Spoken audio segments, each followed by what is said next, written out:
Bonjour les troisièmes, je vous parle de ce qu'il y a à faire pour cette semaine de reprise de cours.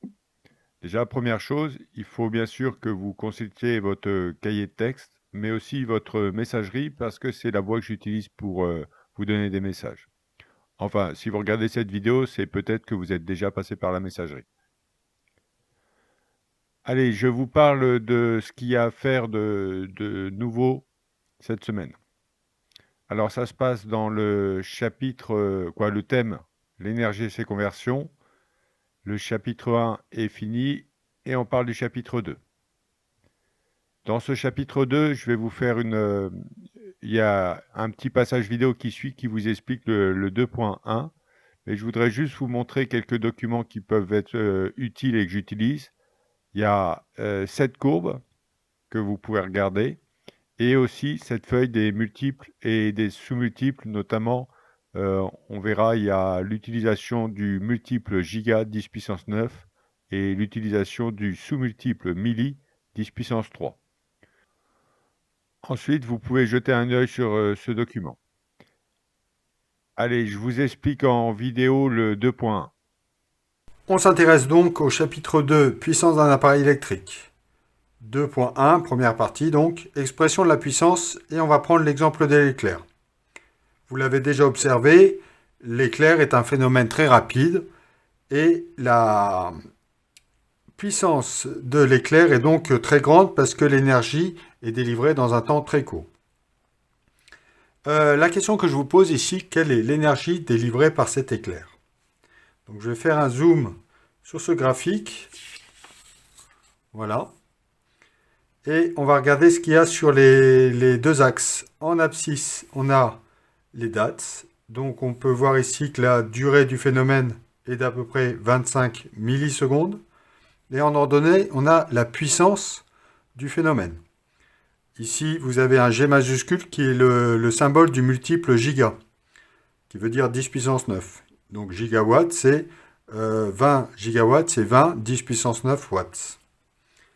Alors, comment, à partir d'une courbe de puissance en fonction de la date, on peut arriver à l'énergie? Eh bien, en fait, l'énergie, la première chose à comprendre, c'est la somme de toutes les énergies délivrées à chaque date.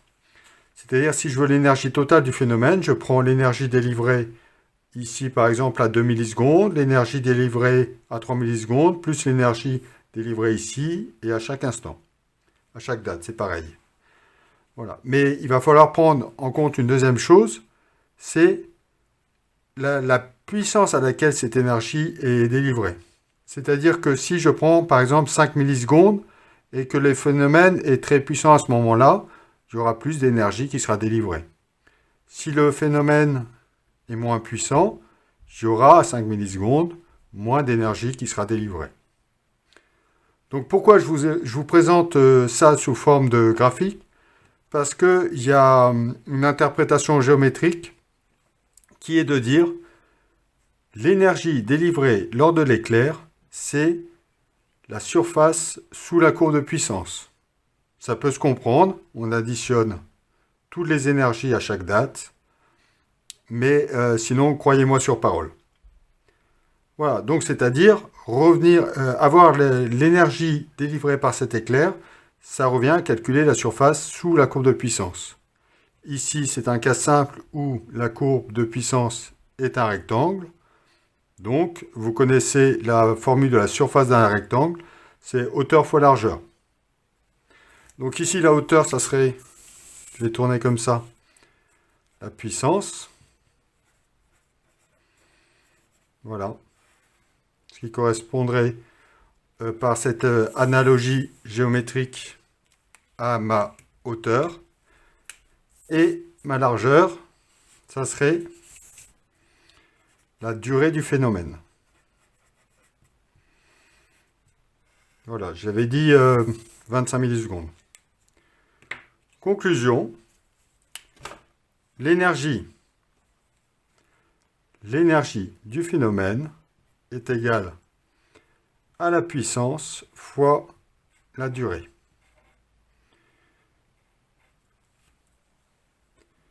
Voilà, Ça, c'est donc la formule littérale qui relie énergie, puissance et durée. Quoi, une des trois expressions de reliant ces trois grandeurs. Alors, pour répondre à la question,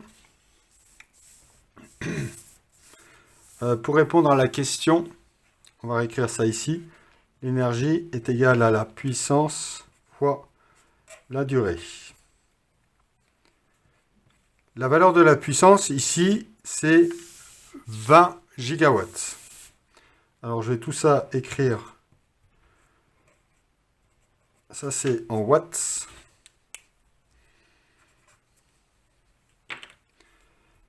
Voilà. Et la durée, on a dit que c'était 25 millisecondes, soit 25 10 puissance moins 3, et ça, c'est en secondes. Pourquoi je fais ça?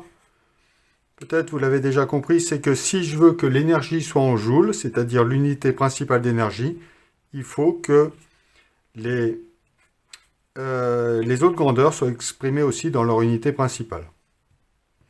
C'est le cas ici en mettant en watts et en secondes. Donc faisons ce calcul. 10 puissance 9 fois 10 puissance moins 3, ça fait 10 puissance 6. Et puis 20 fois 25, ça fait 2 fois 25, 50. Avec un 0 en plus, ça fait 500. 10 puissance 6. Donc ça, c'est en... je vais le marquer avec joule. Puis peut-être, on peut l'écrire 5. 10 puissance 8. Joule. Alors, pourquoi je vous demande de calculer ça? Parce qu'on peut se poser la question, mais ça serait peut-être bien de pouvoir attraper l'énergie d'un éclair pour pouvoir l'utiliser.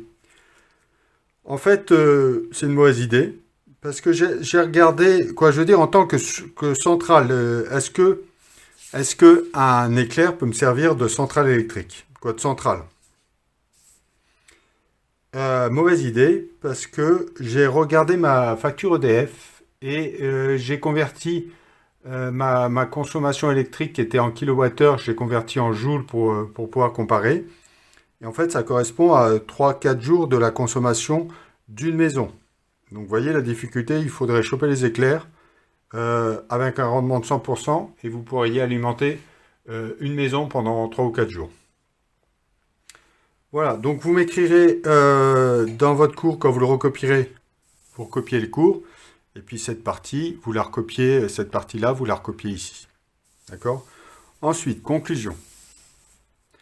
D'un point de vue mécanique, l'énergie est le produit de la puissance par la durée. Donc c'est ce qu'on vient d'écrire là. L'énergie est le produit de la puissance par la durée. Ça, peut-être, vous l'écrirez ici. Hein.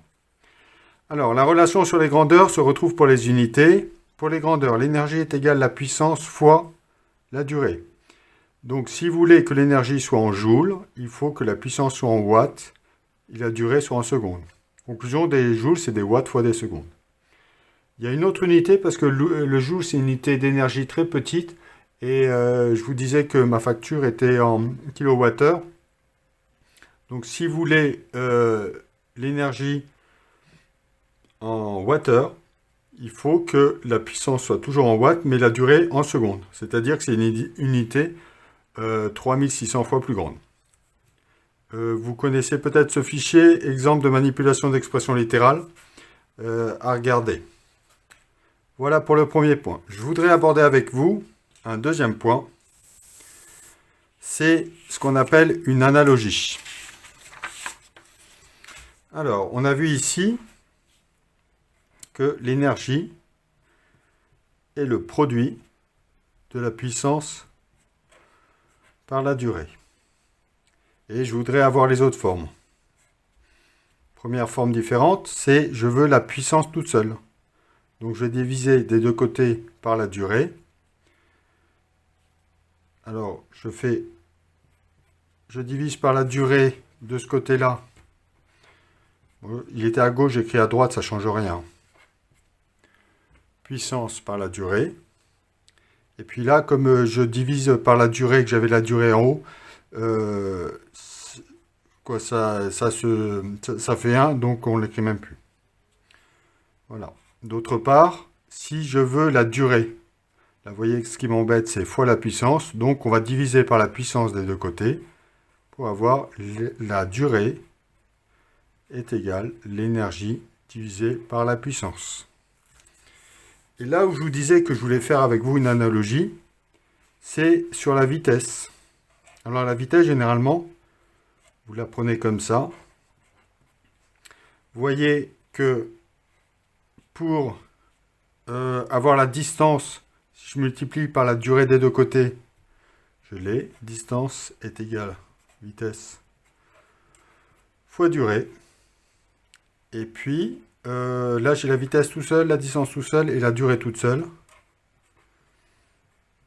Durée toute seule. Donc, c'est distance, on divise par vitesse des deux côtés, sur vitesse.